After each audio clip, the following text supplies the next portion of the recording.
the second edition of the Startup Grind. I'll start with the most awaited speaker of this, speakers, I'll say, of this event. And his name is Malik Khan. And Malik is a native of the Gambia, the smallest country in Africa. He relocated to the US in 1992 at the age of 14 with his mother, older sister and stepbrother. Malik grew up in Atlanta, Georgia, where he completed his high school and studied at the Georgia Institute of Technology. He has over 20 years of experience in IT management, services, cloud hosting and IT consulting industry. In 2007, Malik founded PointClick Technologies to focus on end-to-end cloud hosting services that spans beyond infrastructure management. The company offers cloud hosting and web application management services with a focus on cybersecurity, high availability, business continuity, and disaster recovery. Today, PointClick has grown to hosting and managing many well-known brands and organizations such as NFL, Autotraders.com, Under Armour, American Red Cross, Transition Tune Auto Care, and more. Malik is a serial entrepreneur with investment in real estate, early stage startups, an angel investor in tech companies. When he is not busy with business dealings, Malik spends his time giving back to his community. His company created an adult internship program for the Senegambian community to help boost skills to improve economic development within the community. The program offers training and development of skills in technical and non-technical positions. In early 2017, Malik initiated a scholarship program to help send Senegambian high school graduates to college. Along with the scholarships come one-to-one mentoring sessions with the students to help them with life development skills and learn about entrepreneurship. Malik is an occasional sought-after speaker at industry trade shows such as Microsoft Worldwide Partner Conference and Inspire, Microsoft Hosting Summit, and DNN Software Conference. Ladies and gentlemen, please help me give a round of applause for Malik while he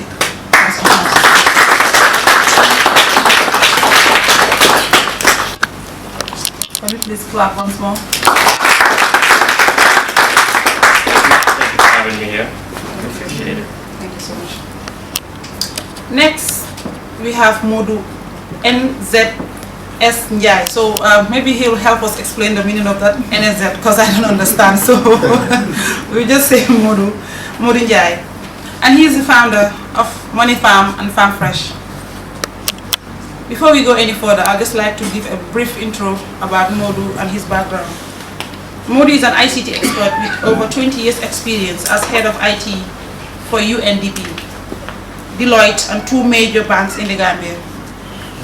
Over the past 5 years, however, Modou transformed himself into a social entrepreneur by starting up Farm Fresh, the #1 online food store and delivery services in the Gambia, with a focus on promoting local produce and thereby securing income for local farmers and food processors. Farm Fresh has allowed Gambians from the diaspora to easily order fresh and healthy food for their families at home, and in the venture a nomination in the Emerging Business in the Gambia by the Gambia Chamber of Commerce and Business Gala Dinner in 2015. Current growth plans include a regional expansion to Sierra Leone, Senegal, and Nigeria, and a franchise system that will allow expatriates to become shareholders. He recently won the Sistat Startup competition in the Gambia, where he pitched on behalf of his new startup company called Money Farm. Modou is also a Tony Elumelu entrepreneur, Empreteco, and now Seed Stars alumni. He won the Audience Award on behalf of his company Farm Fresh at the Future Agro Challenge global competition held in South Africa last year. He is also the proprietor of his first business venture, an IT firm known as NWeb Plus, which has been actively operating since 2003. Ladies and gentlemen, please let's welcome Modou Njie on stage.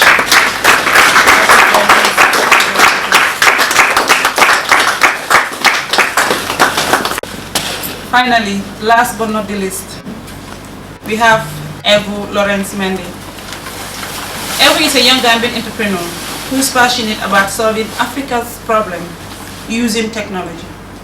He has more than 5 years experience as a software engineer working for the software development companies in the Gambia and abroad. In 2017, he founded Comico, a startup that developed customized software solutions for businesses in the Gambia and beyond.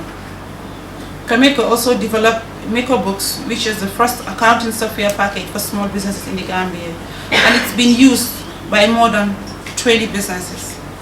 In October 2018, Evou Lawrence introduced Ryde Africa Technologies, a platform that allows customers to request for the closest Ryde Africa taxi for pickup through Ryde Africa Taxi app by calling Ryde Africa Disaster Dispatcher Line. The service is currently available in the Gambia and Accra and looking to expand onto other African cities soon. In 2017, he was part of the 3 finalists nominated for Emprotech Most Innovative Entrepreneur of the Year.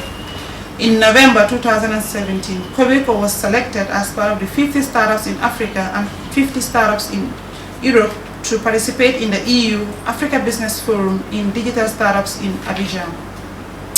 Evou Lawrence Mendy is currently the Secretary of GAM Minds Foundation, a non-profit organization that seeks to innovate, inspire, nurture, develop, and support minds, the next generation through education, innovation, and entrepreneurship.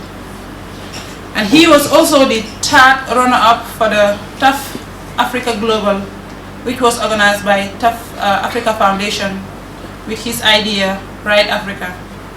Ladies and gentlemen, please give a round of applause for our speakers.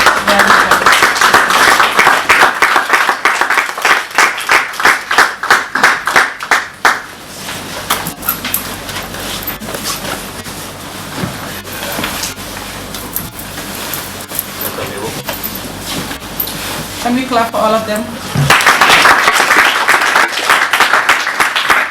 Thank you so much, Evou, Malik, and Modou for honoring our invitations. We're indeed delighted. So I'll now hand the mic over to our country director, Modou Njie. Please, Modou, you are welcome on stage.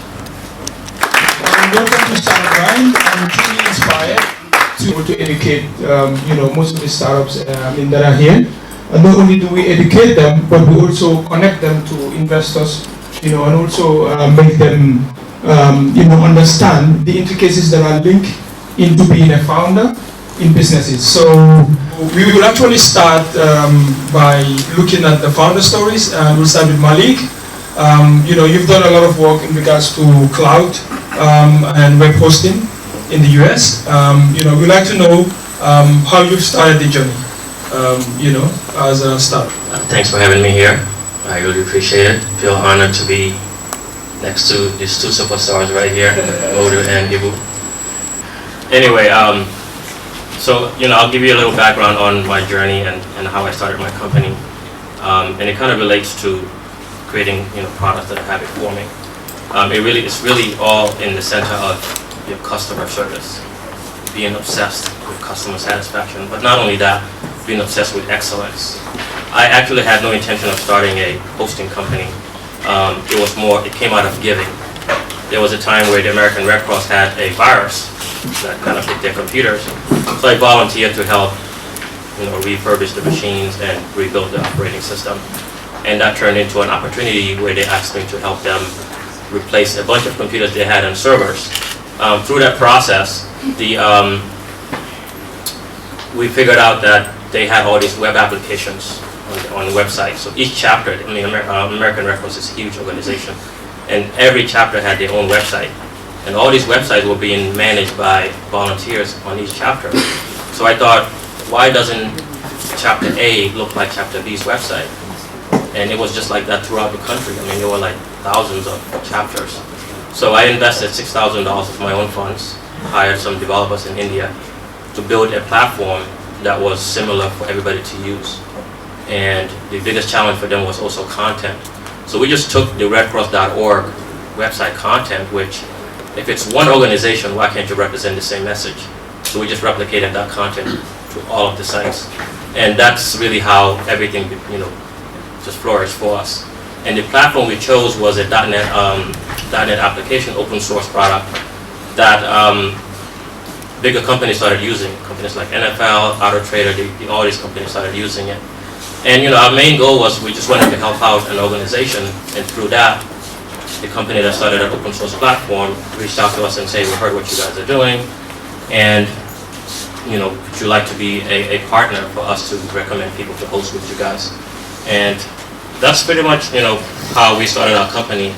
And our success really was around the customer service, the journey of the customer, making sure that the customer is always happy. And for you guys that are building product, you also have to really make sure that your customers are truly always happy. It's about how you treat your customers, how your customers receive what you are offering. But not only that, evolving your products. Don't just be satisfied with what you're doing, because you have to be innovative, making it better each time that you go along. So that's really the journey of how I really started this company. And when we got our first big contract, I remember flying to New York to bid for this contract with the NFL, and I was the only black guy in the room. There were all these, if you know the NFL, you guys familiar with the National Football League. So they had this big very high paid attorneys in there with their suits. And I'm like, wow, a young kid from Gambia that went to Buckle Newtown Primary. If you know Buckle Newtown, when it started, it was corrugate. And we didn't even have floors. It was just sand there. So I went there for 3 years carrying, when summer's out, you have to carry your own chairs and table home. So I went through that. So, sitting there, I'm like, wow, if I can do this, why is it that people that are here can't do that?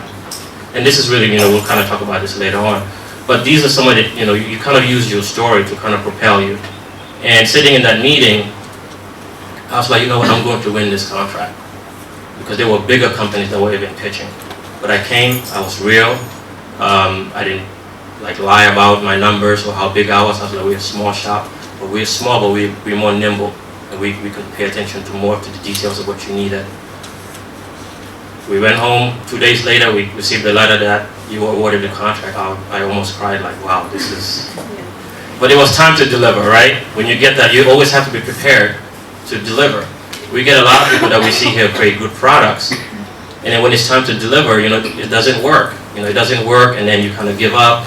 And then people, you can't create habit-forming products that way. You really have to really believe in what you're trying to do. And if it means you have to work 24 hours in one day, which I have to do one time, you have to do that. It's the work ethic that you bring to the table that really creates these big products. Facebook wasn't started by just somebody slapping some piece of application and saying, here you go. And you have to think big. Scalability is another issue. Don't just build your web application on a single server that that it only supports 20 people today. So tomorrow if you get big, they call it the Oprah effect in the US. If you go on Oprah and then somebody talks about your product, let's check out Tech or somebody else, and then your website crashes, then what are you going to do? That's bad. So we really have to start thinking about scalability on how you scale yourself, your products, and going big. All right, thank you very much for inviting me, Tom. It's another Evou Lawrence Njie. I guess some of you guys are very familiar with part of my journey, but probably you might not be familiar with the earlier part. Maybe you might be familiar with the recent journey, let's say within the last 5 years or 6 years. But prior to that, I started out in IT. My background is in IT. I studied in India, in the US, and also partially in the UK. I have a wide range of experience in the ICT domain, as I have served as an IT manager for some banks in the Gambia, such as Reliance, as well as GT Bank. I also worked with the United Nations Development Program when I came back from the US. And cumulatively, I think it's close to 20 years, around 20 years, 21 years of experience. So I started my own IT company back in 2003 called Enver Plus, and I always had a passion. It's all about having that drive to follow what you want So my problem had always to do with innovation. That is to say, with all these companies that I worked with, I always felt bored after 2 years. If you look at my CV, I kept on moving. After every 2 years, I moved from one job to another. Not that I wasn't focused or anything like that, but it was because I just couldn't evolve within those organizations to follow my passion, my dream to innovate and create new people who have really enjoyed or appreciated the service that we're offering and continue to appreciate it. Because, you know, when you have a product, you know, you need to make people to see the value that you're offering in that product or service. It could be a product or a service. So I think we'll get more into this later on. Let me just stop here for now and thank you. All right. Hi everyone. Thank you very much, Modou, for inviting me. I was like, when Modou contacted me, I was like, who are the other speakers? I was like, you know, and as I said yes. He said, you know, Malik, I said yes. So I was like, Modou, why are you doing this to me? You know, you should have allowed me to sit over there at least, you know, get something from them and all that, because they are the people that I look up to and stuff. Yeah. But I thank God for everything. You know, my journey started. I'm a black boy. I was born in Amdalai. You know, very far, just close to Karang over there. You actually have to cross the ferry before you get to my place too. And my parents did not actually go to school, and my dad was a sickly somebody. We actually lost him when I was my first day in my university. But then, you know, you realize that my mom was very hardworking. She used to sell palm oil, you know, a Manjago woman for that matter. And I used to go with her, you know, when I was in primary school. So, you know, I like that. And I can remember they used to call me, my classmates, like, Evou Lawrence. Yeah, so, you know, I was able to learn so many things from her, you know, especially during weekends and stuff. So, fast forward, when I got to, you know, after my grade 12, I actually had, you know, admission at, you know, St. Mary's University, but I didn't have scholarship and my parents could not pay for me, so I could not go. And I also had with Suffolk University, Dakar, so I was supposed to do 2 years in Dakar and then 2 years in Boston or Madrid, but I could not go, so I had to end up at the University of the Gambia. So after that, I went to insist. I can remember it was my final year, so I went for an interview, and you know, I sometimes don't want to talk about that interview because I believe I did not actually pass, because a lot of the questions I didn't even answer. But then I think the guy was able to see something in me, and he actually allowed me, you know, gave me a space for internship at Insist. So that's where I started, and you know, I rose through the ranks to become, you know, the team lead, and Mendy was my boss. He bullied me a lot. Yeah. So you know, so whilst I was you know, growing up, I always believed that you know, getting into the business space or entrepreneurship is actually the way, because my mom was able to actually pay for us and my younger brother, you know, to get to the university and all that. Right now, you know, my younger brother is actually doing his master's in international relations and diplomacy, and he did not actually go to school. But how was he able to do this? Simply because of what he had to get into, which is, you know, the entrepreneurship space. So when I was at Insist, I used to you know, have this at the back of my mind that before I hit the age of 30, I must start my own company. You know, so I always try to work hard on making sure that, and I had to learn from the CEO, because of that I was actually reporting directly to the CEO and have to learn a lot of curves and stuff like that to understand how things do, you know. So and the thing came clear when I read. I love reading motivational books, and when I read, one of them was like, you know, if you work for somebody, you know, you are helping that individual to achieve his goals. So it's like, here it goes. So you know, I began. That was actually something that triggered it more. That, you know, I actually have to, you know, get somewhere. I have to start it somewhere. And was it Insist? After some time, I saw one advert that, okay, there's this company that's actually looking for, you know, engineering software developers, you know, all over the world, so you can actually work from your house. So I told one of my co-workers, I'm going to apply to this. It was like, you are dreaming. You think you're gonna get this? So I applied, and luckily I I did the test. I did a lot of programs and stuff. What I was given was actually how to route, telephone calls and stuff like that. So I was able to solve the problem, and others was given the space. So I worked with them for some time. I was actually working from my house, and after that I also get one with London, and But then in 2017, around February, I decided to quit my job and then started Cameco, which is a software development company. So, but I started working from my house, and trying to develop the products that I wanted to start with, and during that period, there was a bit of it started. Then I quit the house. Then I decided to rent an office space and hire some young Gambians. Then we started working, and that's how everything started. And towards end of 2018, then we launched Ryde Africa.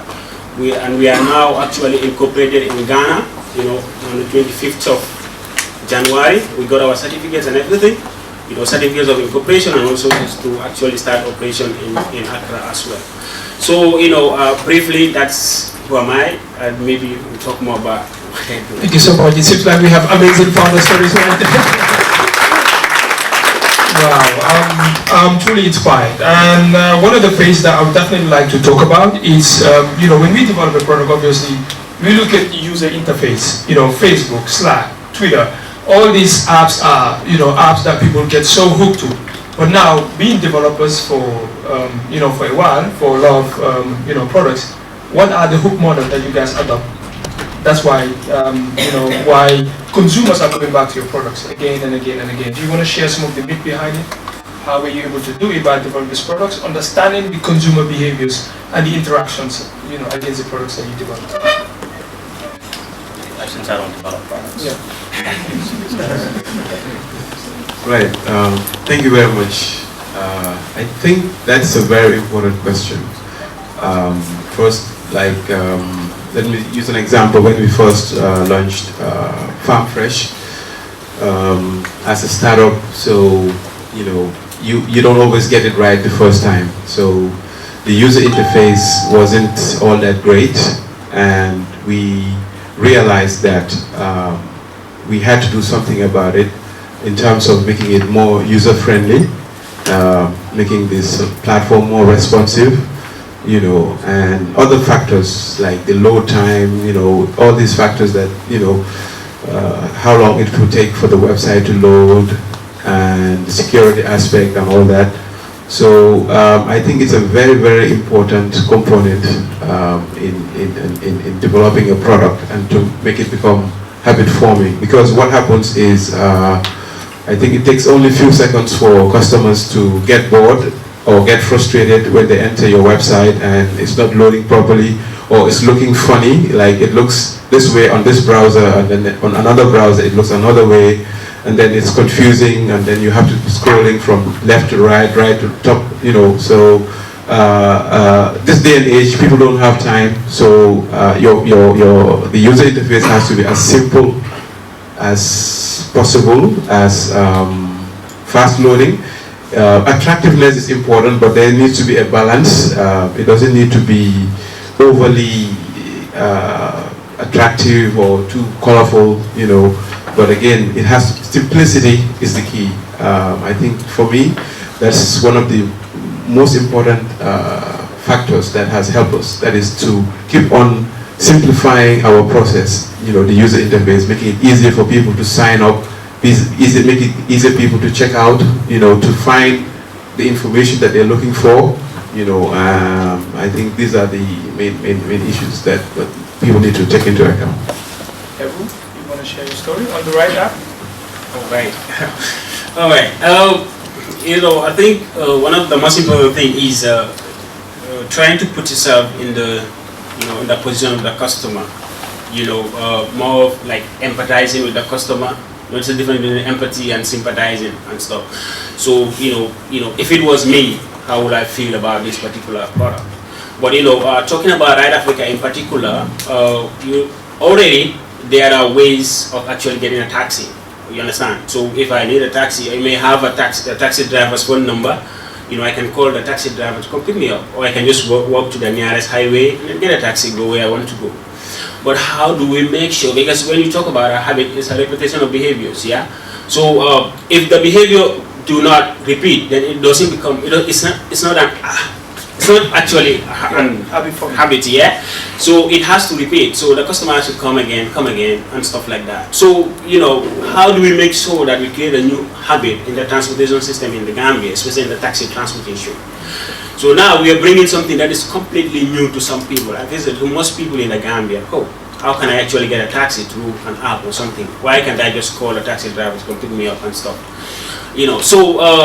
But one thing that we actually used is, and that came as a result of, because Ryde Africa actually came as a result of my friend being robbed by a taxi driver, and that was in the night. So it was crazy, but when she met me the following day, she was like, I went to a concert, and when I was coming home, I decided to take a town trip. And then when the driver actually went to my house, because the place was dark, he decided to stop. I was thinking that he was actually going to do something different on the whole, At the end of the day, actually took her bag, took her mobile phone, and then, pushed her out of the car and then drove away. So when she explained at that moment in time, I was like, I didn't even know what to do, because we can't trace the driver at that point in time. And even if we trace the driver, maybe the driver can actually beat me up and stuff like that. So, but then, I was like, I think we can actually start introducing Uber in Gambia. Why not we see how best? That was an opportunity for me to see how best we can partner with Uber, and Uber can come into the Gambia. Then we were like, we discussed it in the office, and we were like, why not we create something, just like Uber for the Gambian market? Maybe it will be easier for the adaptation and stuff like that. So, then that's where we started. But, most of the thing that actually led people to use Ryde is the emotional aspect of it. Talking about the security aspect of it, talking about the reliability aspect of it. Talking about, getting that special treatment wherein you get to a car, the driver greets you on like that. When you get to the taxi driver and be like, hey, why is some how much change? All those kind of things we experience. But here you don't have that. The driver will be like, how are you, and stuff like that. Getting that special treatment gives you, come on, I have to try this again. You go the next time around, maybe the driver actually opened the door for you. Hey, I got to try this again. You got my point? So, that's where we actually hooking them more, than any other thing. Assuring them, okay, you're going to get a secure ride. Even if you forget your mobile phone in the car, you can actually get it back, and stuff like that. So even something happen, we can actually help you trace these and stuff. So, if you're actually new in the city, you don't need to worry much about being overcharged and stuff like that. So because of all those kind of a thing, the customer will believe that, okay, hey, look, I need to do this again. I need to do this again. I know there's this particular lady, before I met her, because I was invited to actually share my story in one of the forums, and she was there. She was like, okay, she has a taxi driver that speaks her every morning and stuff. And whenever she wants to go out, she was like, oh, I'm going to give you his phone number. Maybe you can work with him. But then, right now, she's one of our highest users. She doesn't use her taxi driver again. Give a point, because we actually give her something different. So this is basically, how it is. You can develop your product, you can make it so nice and all those kind of things. But if you are not able to empathize with the customer, it becomes difficult for the customer to come back.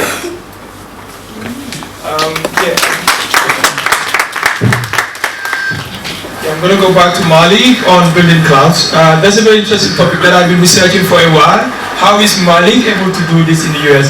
Basically, we used to have this traditional method of storing data, which you have to go to your Google Drive or whatever and store information. And now, you actually transferring information to the cloud. How are you protecting user privacy by doing this? So I'll make a comment, first of all, on just the previous question. Yeah. Because the topic of this talk is how to create habit-forming products in tech. Yeah. So your environment, I think, needs to be ready for that. And I believe here in the Gambia, the infrastructure just doesn't. It's not created to enable smart tech entrepreneurs to be successful. So I think we do a lot of programs and a lot of talks and all these events, but there are prerequisites to doing those talks. Like there should have been another event before this talk here on how to create an enabling environment where we can create habit-forming products. For example, I'll give you an example of these two people. They could probably be a lot more successful if the environment was ready for it. Like there's no payment gateways that are available. The stability of the internet. Some areas is fast, some areas is slow.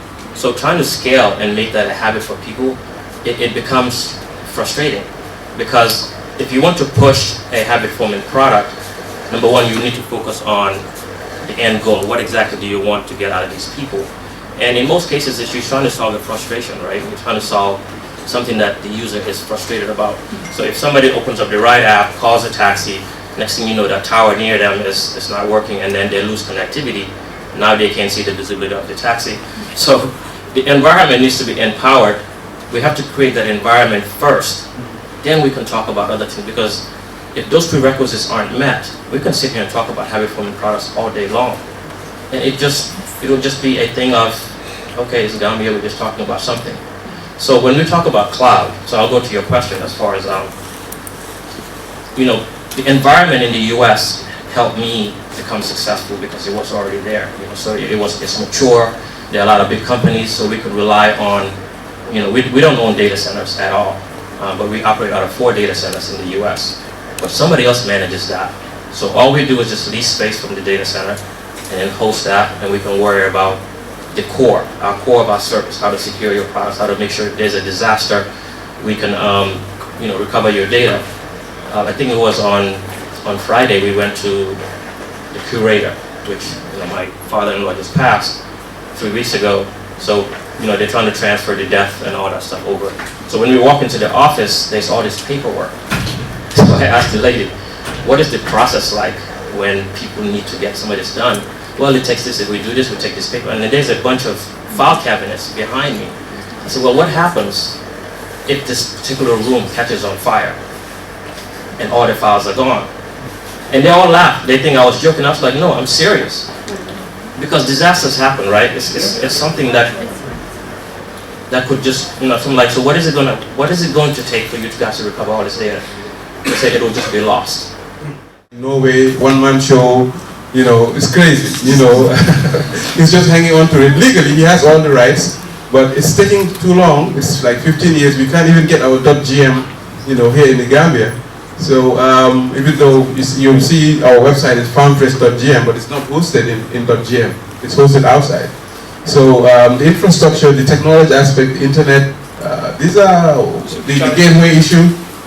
I've been to most of the banks. I've spoken to GT Bank, Eco Bank. They're like, okay, we're working on it. Okay, GT Bank offered me something about 2 years ago. It was like an API, a module, which I kind of tried, tested, but then, it wasn't really what I was looking for. It had a lot of bugs. I had to immediately just disable it, before it created problems, because the customers were being debited and our account wasn't being credited, and okay, this is not working. So, that's one of the fundamental issues. We're trying to see how we can make use of mobile money, but that even the current mobile money providers, the way it's being implemented, it's too complicated in my view. Yeah. So you can see that the onboarding is very slow. People are not really. Yeah, there are a few people using it, but it's not like Senegal, Rwanda, in Kenya and other African countries where it's like how you drink water. Like mobile money is like you go to the taxi driver, the village woman, the so-called illiterate or whatever you call. Everyone they know how to use it. It's very simple. But so why is it taking so long in the Gambia for the past 2 or 3 years that it has been implemented? So these are fundamental issues, challenges that need to be addressed, urgently, because no one is waiting for us, if we really want to evolve as a nation and to really be there and to make Gambia an IT hub in Africa or West Africa. We have the potential, but a lot of work has to be done. Yeah. So yeah. Evou, what are the challenges?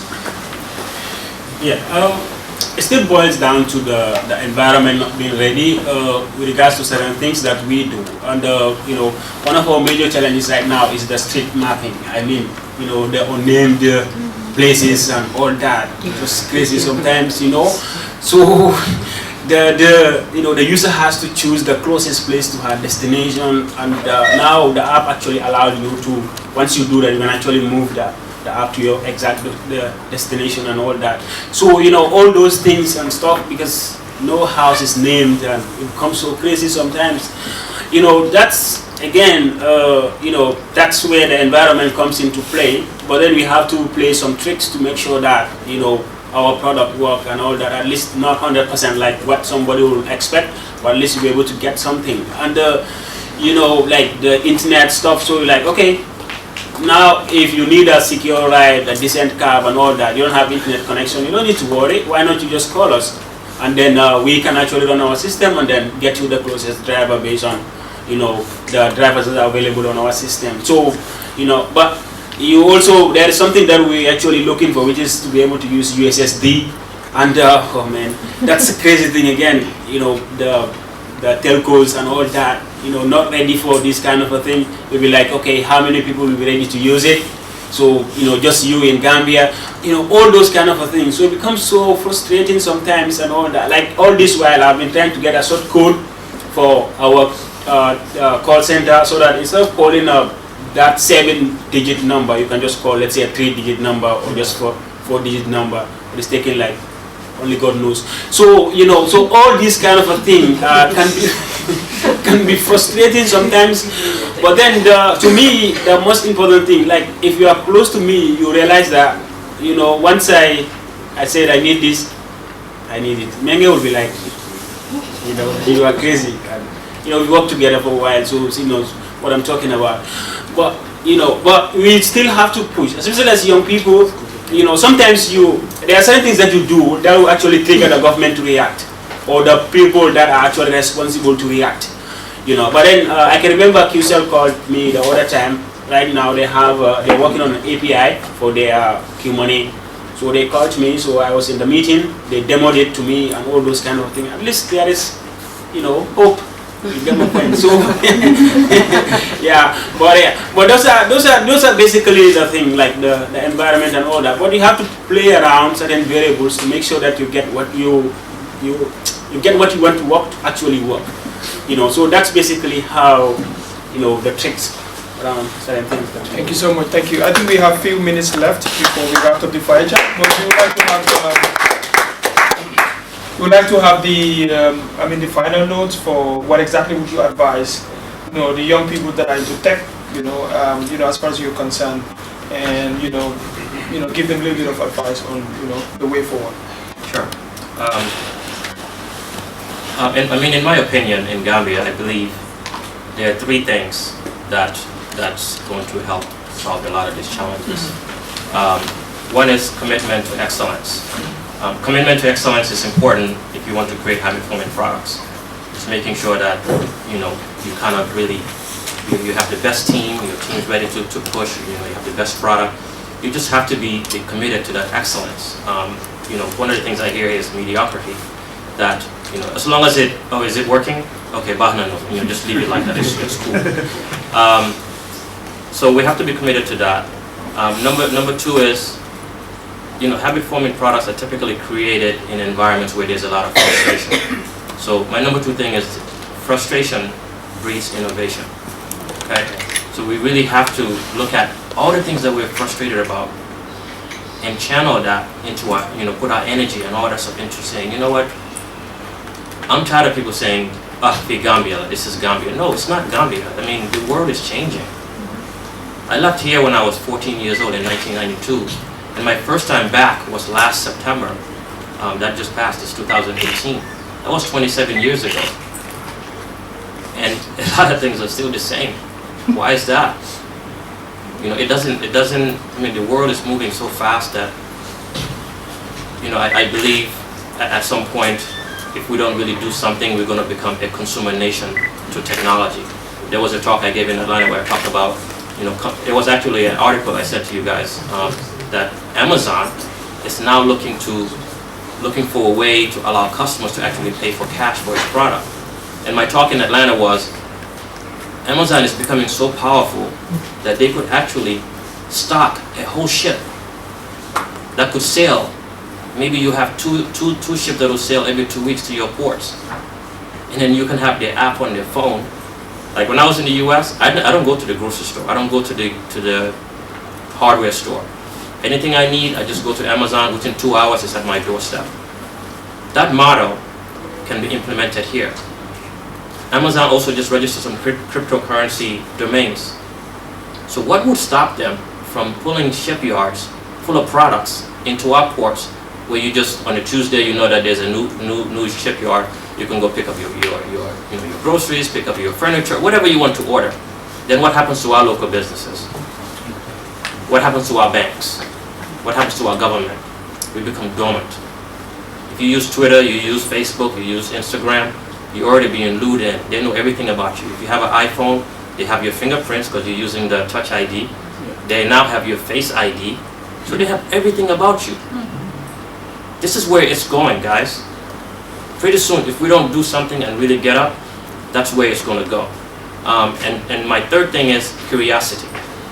You guys that are in the tech industry, you need to be more curious on how you want to really solve these issues. Try things, break something, move it around. I mean, people like these guys, like, I'm just going to do all these things. It doesn't matter if it works or not. I mean, I was telling him, I was like, we're sitting here, you're probably looking at us like, well, I would like to sit there. But there's a lot of work and frustration in becoming a tech entrepreneur. It's the most frustrating business that you can be because technology moves so quickly. It's really hard to keep up with the latest and the greatest and things like that. So you have to really keep your energy high and keep your curiosity at a level that's higher than anything. Gambia is ripe for disruption. It is. All of you guys that want to be successful in tech, there's nothing stopping you from it. And trust me, I do know that there's a lot of challenges that are stopping you. The fees for internet is very expensive. But within time, even if you have to go to a friend that has it or chip in with your buddy, you say, okay, we'll get internet at your house, I'll come there every day. Be innovative amongst each other and try to solve some of these issues. I think that's how we move forward because government, for me particularly, they're not going to solve it. So that one complaint of, oh, government needs to do this, needs to do that, we need to take that over into our own hands and we'll solve it. That is exactly what we're doing. The question for us is, how long can we sustain that? That's the biggest issue because a lot of it is self-funded. But how long can we sustain trying to solve that problem? But I think the more we have people like this guy getting exposure, I mean, this guy is amazing, his story. In fact, both of these guys, I have LOIs, letter of intent, to invest in their companies, right? So just because I believe in what they're trying to do, for Ryde, we had a call while I was in the US. Not that I wanted to get into the taxi business, but I knew his challenges were going to be the addressing system. But then I said, if he's already built a platform, this could be an opportunity to have now all these data points that we could easily map out and go to the government and say we have an addressing system that works, that's in the cloud, that's stable, that's scalable, and now every street will have an address in your home. And companies like Fight and all these people that are coming up with services can thrive. This is going to happen. And for me, I don't believe that government is going to stop me. Unless they kill me and shoot me, which happens from this TRCC thing that I do. But that's my commitment to my country and to how frustrated I am, especially coming back here after 27 years of saying, man, it's like I have to I'm walking backwards, I've been in the US for so long, and everything I have to do now is like backwards, but I'm like, you know what, I can walk backwards, but I'm going to walk forward again. And I'm just asking all of you guys to never give up. We can create habit-forming products, just like all these Googles and stuff. Don't be hooked to their technologies, because it's a hook. It's a hook, so be careful with what you do online. Your face IDs are there, your fingerprints are there. They know so much about you. Use Gmail, they can mine your data. So I mean, there's really nothing to be afraid of to use the cloud because they already know everything about us anyway. So that's my take. And Yeah, I think Malik has said it all. I just want to say that for those who are into technology or tech enthusiasts, to know that technology is a double-edged sword, and you need to use it wisely, as Malik mentioned. It can be of benefit, but it can also be very harmful. That said, the other thing that I want to say is that despite all the challenges, difficulties that we are facing in order to innovate and evolve, we have also seen countries that have gone through similar challenges and difficulties.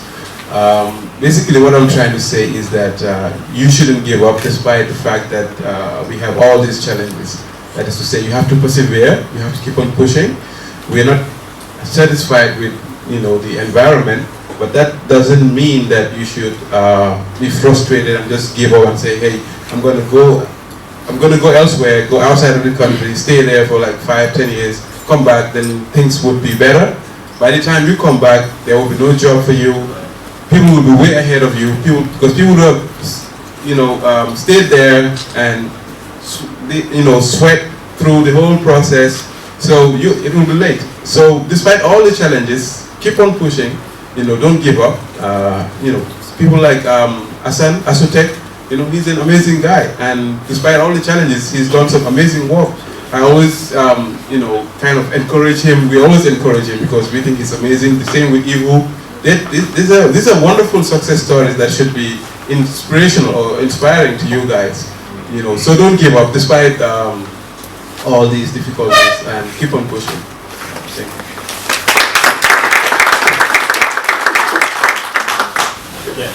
For me, I also believe that you don't just have tech entrepreneurs here, you have some people into other areas. So, I think sometimes too, as young people, especially in Gambia, I've interacted with so many people as well, and you realize that, I was telling somebody the other day that a lot of the young entrepreneurs in Gambia should rethink their why. Basically, why am I actually doing this? Because the other day I overheard somebody bitterly complaining that, when she applied for grants, she doesn't get it and all that. Then I was like, did you start your company for grants, or did you start your company to make the money to your customers and stuff and the products that you sell? The grants should just supplement what you do. You get my point? So be able to work hard to make sure that, your product sells and, your company survives. That's basically what you're looking for. But a lot of the young people, do we just start your company because there are a lot of fundings, the YEPs and all those kind of a thing, because you go to trainings, you meet the same people, every training you are there, every you come up. So it's sometimes I wonder what is going on, and do we just have the numbers, or are we actually looking for quality entrepreneurs, the entrepreneurs that are going to change so many things in lives, and create jobs for Gambians and all that? Or do we just want to be saying there, oh, I am a CEO or stuff like that?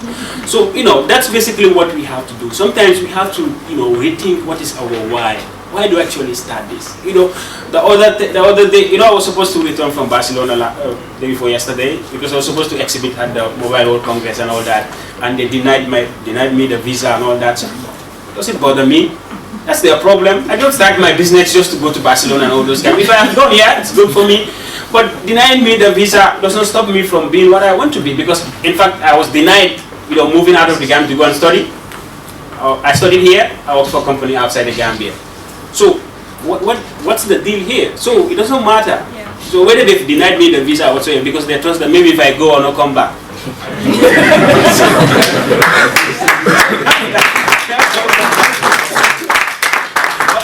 If I had wanted to leave, I always say if I had wanted to leave, I would have left, because I got the opportunity to leave.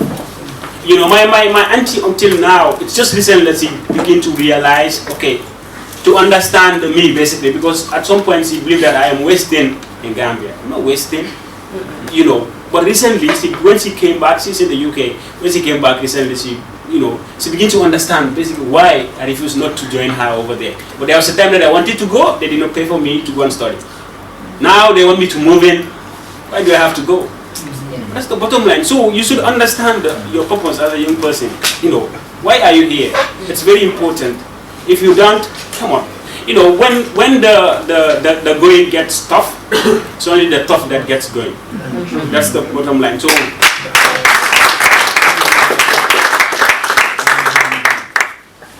So thank you so much, our wonderful speakers, and they just left us with something to dwell about. I learned a lot from them, and I hope you, our wonderful audiences, have also learned. We are running out of time, so now on our agenda we will have the question and answer session. So we'll open the floor for the audience. And we will recommend, if you have a question, you raise your hand, and if you're not comfortable like the shy type, you can write it on a piece of paper. I'll help by reading out aloud to you. But I guess we are all comfortable here to speak our minds freely, because it's not TRC, we just start crying. So the floor is open, so you can just raise your hand. I'll bring the mic up to you. You ask questions, and then we discuss about it. Good afternoon. I'm Alaji Toure, student of the University of the Gambia. Thank you so much for the speakers for sharing your stories. Actually, it's been quite a lot for us to learn. And each of one of you have learned one or two things that is enough to take me all along in the future, you know, definitely. But I will start my question with Mr. Njie. You've been a banker I mean, working for various banks, and then I also put myself in your position, also working as a banker, and then knowing the boarding, and then that both side of the banking job, and then the responsibilities, you know, and then especially for one who is very inspirational and then want to set up things that is not even for yourself, but moving it in a better or faster speed. And then I will ask you the question: when did the idea of you being an entrepreneur comes up to your mind? Is it whilst you were working, due to the frustrations you have working, and then you decided that you start your own company, or is it a problem that you have encountered? And then in answering that question, I would like you to put in mind how, if your answer to the question was like you have the idea well before you leave the bank, was your capital raising well planned before you start up, or was it, how do you, the capital aspect comes up, you know? How do you get the going started, you know? Definitely, that's basically my question. Thank you so much. Yes, I have worked with banks and other organizations, but as I mentioned in my intro, I've always had the passion, you know, way back when I was at GTTI, I would develop free websites for people just out of passion, you know, on these free servers, you know, Delphi, whatever you call it, just because I had the passion. And then later on, of course, I started charging, you know, fixing computers, you know, going to people's homes, you know, basically freelancing, you know, and then I had other jobs. Even when I had other jobs working with the banks and other organizations, I was always doing something on part-time basis, you know, on my IT, you know, side of things, you know, building websites and repairing computers, installing software, stuff like that, you know. So I've always been doing that, you know. So although, you know, my business wasn't registered then because I was busy working full-time. So I've always had that within me, just to try to earn extra income here and there.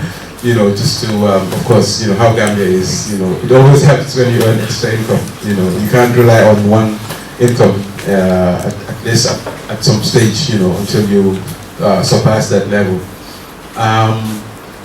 But then also, in terms of like the capital, honestly, that was not my motivation. For example, I wasn't worried about having money to start my business because I had that passion in me. I had that vision that, I want to achieve this, So my main goal was, how do I achieve it, without even having that huge capital. Probably I had some little savings here and there, but then I just want to say that this is one of the main issues or the main factors that discourages a lot of Gambians or would-be entrepreneurs in the sense that they put money forward first. They think that if I don't have a startup capital, if I don't have $50,000, $100,000, I can't start an IT business. That's a wrong mindset, okay?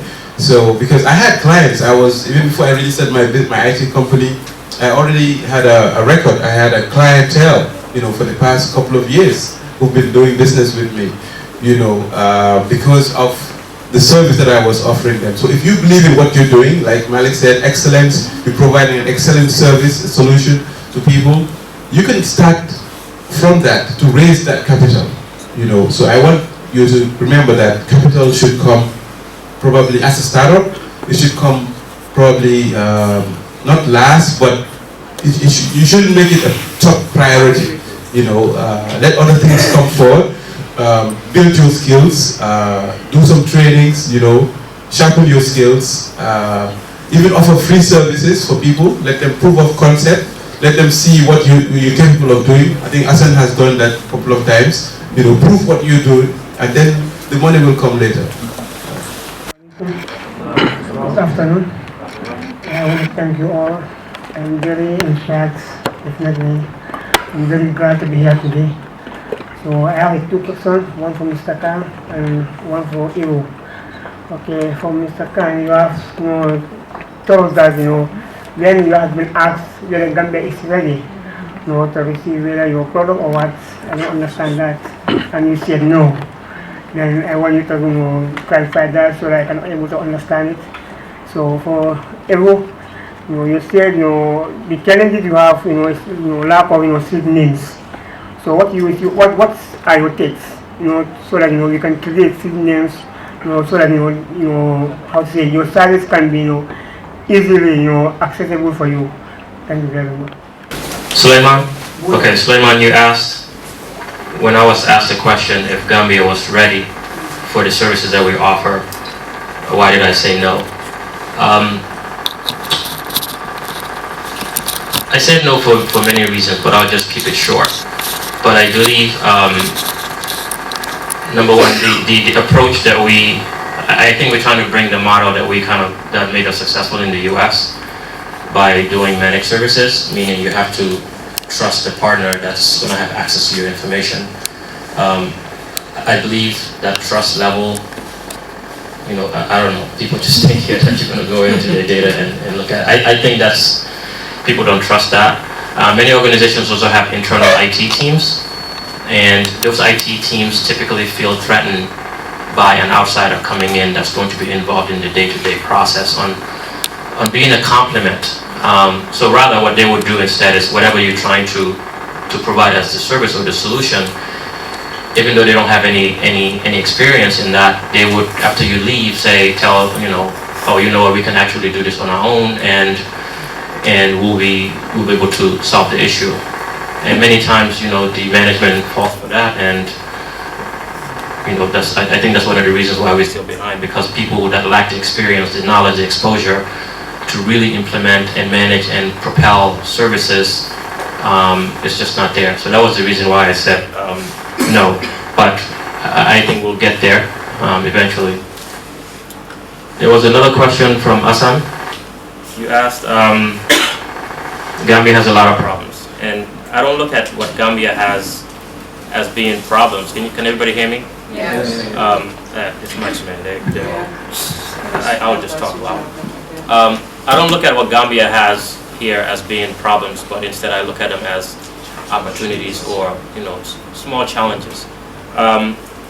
If there's one thing that I would do to start solving some of those challenges, I think the biggest gap is awareness, and I'm not saying awareness in, I would say training, but it's just knowing the value that something would do to your organization. I think that's the biggest missing piece, which is the center that we're opening is we want to do more events on making sure, like in the US there's webinars, there's a lot of lunch and learns, there's a lot of, small conferences here and there. And then people send their staff there, so they're always aware of the next big thing. They're always aware of how maybe a particular person solved a particular challenge. That is lacking here. I think if the technology industry are more aware of some of the latest and greatest and understand, ways to solve those or ways to kind of bring them into their organizations and start to implement, I think we'll start to start seeing things change a little bit. But if you have staff that are just dormant, they just come do the same thing over and over again. I ask some people, how long have you been here? They say 15 years. You're getting paid $10,000 for 15 years. That, and you don't have no passion for learning or improving your skills. I mean, you won't get anywhere. If you're not getting better, you're getting worse. That's just, especially in the tech industry. So that is the area that we're focusing on right now is awareness, sharing our knowledge and experience, and giving you guys a platform to where you can consume. Like let's say sometimes now, most conferences, they stream them live. If you don't have internet, when there's a big conference, we're going to have that in the center where people will come out and you can sit there and watch the conferences live so you understand, how the world is changing, how technology is really evolving. I think if we focus more on, it kind of falls under education, right? On education, on higher end, and not the low end, I'll teach you HTML. It's just, there's a lot of events and training programs that just focus on the things that I don't think will really solve the challenges that we face here in this country. So I hope that answers your question. So Mr. Bojang, yeah, you said, because we said one of our biggest challenges right now is actually getting, so most of the streets are unnamed and most of the houses here are unnamed. And basically, what are we doing, to solve that, right? That's what you, correct, yeah. So, on our end, with regards to the app, what we are doing now is, since we started, we have been contributing to, because we are using Google Maps for this. So we have been contributing to Google Maps, making sure that we map some of the key places in Gambia and all that kind of a thing. So that will help, when you are actually requesting, because the biggest problem basically is the destination, not actually, the location of the customer, because the app zooms to your present location. So that part is not a big problem. The biggest part is basically, your destination, where you actually have to put in your destination. So if the place is not mapped, you actually have to take, the closest mapped place to your destination and stuff. So that's what we're doing. So what we're trying to do is we're mapping most of the areas in Gambia. And again, we are not actually, in every corner of Gambia. So we're using what we call geofencing. We go all the way to the airport. We come down the airport road that goes up to Senegambia and then we cover that area, come back to Banjul and stuff, because that's the area that we're covering at this moment. So that's how we are doing. And another thing is, as a user, the app also allows me to record my, let's say my home. I know that I use Ryde Africa to go home most of the time. So the app also can allow me to record that, so that next time when I'm requesting, I can just select that part and it takes me to my home. That's basically what we are doing from our end. But then we had a meeting with one of the consultants the other time around, and I think the government is actually working on a project called, is it GIS or something like that. And because it's not only Ryde Africa that needs this, even the banks needs this, KMC itself, the municipalities themselves, they need that, because a lot of houses are not actually paying their taxes and all that. How are they tracking all this and stuff? So a lot of people need this, not only us that needs that. So GRA actually needs this. So realize that they are actually coming up. I don't know how soon they will actually finish that up, but I think they are actually coming up with that project to actually map the streets and give houses names and all those kind of things. Yeah. Such an inspirational session. I have two questions for Malik and Modou. Malik, I know we have a lot of problems in this country in different aspects of the ecosystem, but if you would fix one thing and one thing only, what would it be and how would you fix it? And Modou Njie, I would also like to state that if you didn't take up those steps and younger people like us could see that this is actually possible, I probably wouldn't be here today doing what I'm doing. So I would like to thank you for taking those bold steps. And my question to you is, over the years, while you were running your startups and your different projects, if there's one thing that you would have done differently, I would like to know what that is. Yeah, thank you. Yeah, Hassan, thank you very much for that nice word. And also your question, if I was going to do something different, hindsight. Yeah, I would say probably better planning and also market research. Like when you're starting, sometimes you're just driven by passion. You just focus on, I want to do this. You're just completely blind.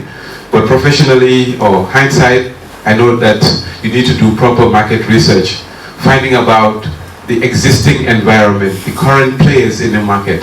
These are going to be my competitors. The pricing. Carry out some surveys, questionnaires, and a lot of things. Knowing about the market, I think that's something that I would have done differently. But a lot of these things are now like people know more about them now than then. Back then, even the word entrepreneurship, you wouldn't even hear the word entrepreneurship. That's pretty recent here. Like business. That's all people used to say. So that's what I would have done differently.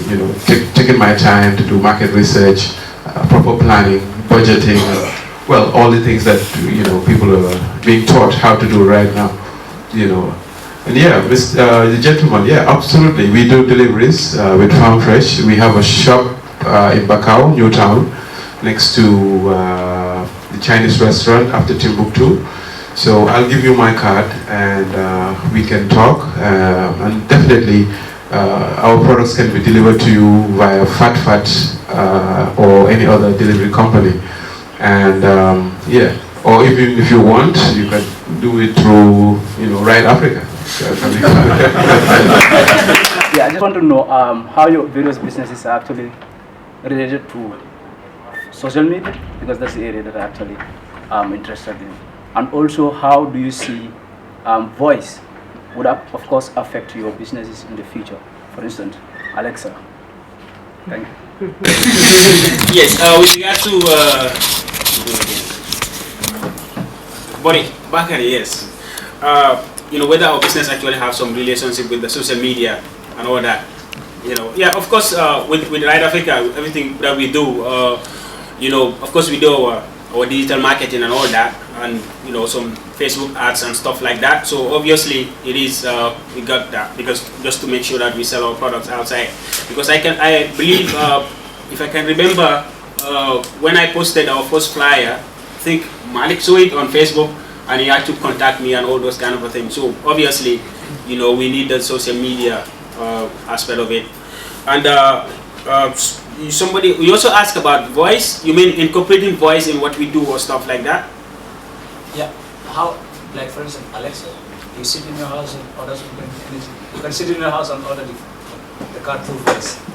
Yes. So in fact, we actually started this with Ryde app some time back, trying to see how best we can. Because right now, one of the things that we actually added in the app is, let's say if I cannot locate the customer, the app can actually allow me to call the customer, so that he or she can actually explain basically exactly where he or she is, and then but then that was an issue somehow, and we have to disable that part because of when you want to call, even the WhatsApp call, sometimes it drops and stuff like that. So, but then we have to use the app actually to do a direct call.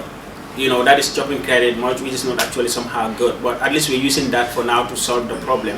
So obviously that's something that will be incorporated, and see how best we can make it work better.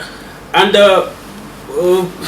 for my boss Menge, she calls me boss, but she was actually my boss, because she actually go to meet and be like, "You are too technical, please keep quiet, let me just do what I have to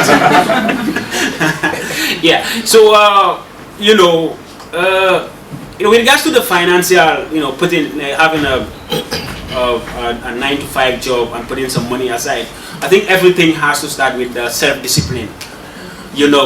Every individual, I always tell when I talk to some young people in the church, we believe in what we call the Holy Spirit, and one of the fruits of the Holy Spirit is self-control, which is self-discipline. So if you are a Christian and you don't have self-discipline, then you should ask yourself, what are you then? So, everything starts with the self-discipline. Some of us, you'll say that, okay, I'm paid, let's say $2,000. What can I save from this $2,000? If you cannot save anything from $2,000, even if you are paid $20,000, you won't be able to save because you don't develop that habit of saving something for the future. So that's basically one of the fundamental thing is, I was actually talking to one of the ladies the other day, look, why not you start? Because I've realized that in Gambia, you have somebody actually at the age of 18, 20, 25, you don't even have a bank account. Or you have a bank account, you go there, $0. You understand? So, but I was telling her, look, why can't you start with some young people, let's say under 14, and, make it in cohort sort of, and train them on financial management. Let them start saving. They can use what they call the kondane and stuff. Let them build that, when they're young. So at least they can grow up with that. Because that's definitely a challenge. And we, like my younger brother, when he's still in the university, but his phone is actually more expensive than my phone. So sometimes I wonder what is going on, because he just and he will come back and say, okay, I need some money and all this kind of a thing and stuff. So it's difficult, especially with young people in Gambia coming, saving, because you want to keep up to that. Okay, boy, my eboka, I've arrived. All those kind of things. So that's where the problem is. But you definitely have to discipline yourself if you definitely want to keep some money aside.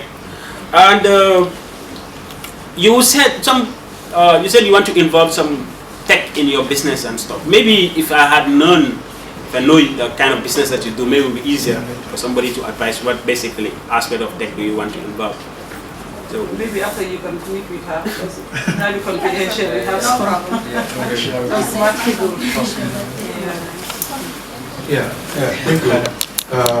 Bakary, right? Bakary, thank you for that. Yes, we had a freelancing some training, digital marketing. I'm glad that you came out. You're among one of the best students that we had, and I think Suleiman is also doing a great job. With regards to social media, yes, thanks to social media, that's actually how I met Malik. This is the first time that we're meeting in person, physically, and despite that, we've had several exchange of communication, emails and Facebook and Twitter and all that, so that shows you the power of social media. We've been meaning to meet, but it's just now that, Allah has made it happen. But we have a very strong social media presence. We have over 75,000 followers on Facebook. A couple of hundred followers on Twitter. So we feel that social media is a very important tool to promote our e-commerce business. As you know, on Facebook you can even sell through Facebook. You can have your online shop on Facebook, and a vast number of orders or sales actually come through social media. Facebook, WhatsApp, Twitter, Instagram. Probably even, I would say, even more than the website, the platform itself. So I think social media in general can be a very useful tool if you're in the e-commerce ecosystem, as the lady has mentioned. So you should consider incorporating, social media in your upcoming e-commerce platform. And then there was a question on products. Yeah, the products. Yes, it's a very important question. However, it's a very valid question, and I agree with you. I think we need to start very early, instead of probably at the high school level. I had a meeting with some guys from the World Bank, I think was it on Friday? Yeah, and they had a similar question, and what I told them was that we need to start very early, at a very young age. Simplify the process, like entrepreneurship. Just break it down to a very simple level. Make it a fun thing, even, even in a game kind of way, let them play games, understand entrepreneurship, have some visuals, things like that. In terms of how to save money, demonstrating things. Oh, this is a bank, this is how you save, this is what interest look, basic things. Make it very, very, very simple. But I would say, yes, start it from the high school level, and I think that would give them a strong foundation. And I think also try to motivate them more to have the right mindset. I think one of the main challenges that we have in Gambia is that a lot of the young people probably don't have the right mindset. They just want the easy way out. They just think that, oh, okay, if I do this and that, within a short period of time, I'm going to be wealthy, that sort of thing. So people need to have the right mindset, that know that it's not easy, it's not impossible, but it's not easy, and you need to be patient, you need to be persistent, and you need to be focused. Yeah. Okay, Bakar, you asked about social media. I think for many businesses here, when I make my LOIs to acquire a company or to invest in a company, we usually offer some marketing dollars as well. And those marketing dollars are strictly going to be for online marketing, digital marketing. I think one of the things we had an issue with him when I was like, well, send me your marketing. And he had there about $3,000 worth of flyers. I'm like, you're a tech company, you can't, there are over, I don't know, 350,000 people now online from Facebook will give you, do your segmentation, it'll show you that in Gambia you can target 350,000 people. So I would rather reach 200,000 people than printing 6,000 flyers. Because if somebody's there, you're a digital company, they can click on it right away, request the app, or they can learn about your product a little bit more. So I know there's a little bit of fee to pay for those ads, and make sure you pay for these ads. Just the free stuff of you sharing it on your Facebook, with your friends. Even if you have 4,000 friends, it's not going to be as effective as if you had Facebook or Twitter do the ads for you. So invest in some of that for your businesses. And the voice, when we did Innovate Gambia a few years back, I actually took the time to, I bought the Alexa devices, the Echoes, for every speaker that was there. And then we also brought in the big tall one at the time, just to kind of introduce that voice is going to be the next big thing. You had the web application, and then you had mobile apps, but the next big thing is going to be voice. In fact, I just came from the US, and also when you're coming back, bring me a Google Home, the one with the screen. And I have it at home. My wife the other day asked me, like, can you turn that thing off? Because I was trying to play the news, but because the internet was so terrible, it kept buffering. So, again, it goes back to that environment. Even though we want to create these voice-enabled apps, it requires connectivity, because with those technologies, the code base for those things are 100% cloud-based. You cannot say, because it's called server functions, which is a different type of compute, which is either on Amazon, Google Cloud, or in Microsoft Cloud, that it's constant internet connectivity. So you cannot, those things are dummy devices. Without internet, it doesn't work. So again, that environment really needs to be ready for people to start coding for voice applications. But this is the time to start investing in. So anybody that's building apps, incorporate voice, because it's going to be the next big thing. Menga, you asked about, I had $6,000 to save, but like you said, it's more of discipline. When I talk to people in the US, I'll always advise people, when you make your salary, like in the US, some of these kids, they graduate college and they get like a job paying $100,000 or $150,000, so a lot of money. And then you try to live the lifestyle. So if you go get a car loan, I know that doesn't really matter, but it's the same concept. You get a car loan, get a big house, you kind of get stuck at paying for those things. So even if you wanted to quit your job and go do something, you're going to be thinking about. And in business, the worst thing is to really think about money. If you're always thinking about money, you're probably going to fail, because it makes you stressed. You kind of think about, what am I going to do tomorrow? Brilliant answers. One thing all our speakers have in common is that they were all frustrated by the situation. They were all, pissed off by a particular situation.